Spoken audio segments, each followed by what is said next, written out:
স্বার্থপর এই দুনিয়া, কারোর জন্য থামে না রে বাপ।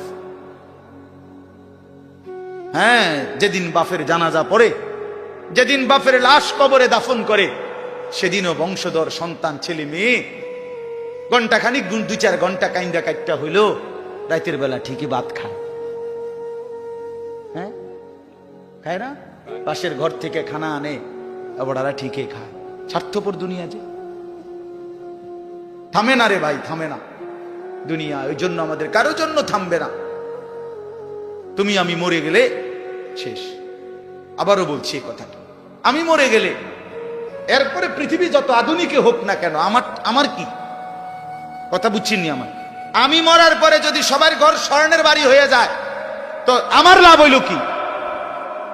আমার মৃত্যুর পরে যদি সব মানুষ আধুনিক হইয়া সাঁদের দেশেও জায়গা, আমার ফায়দা কি? আমি তো নাই, আমি তো মরে গেলাম।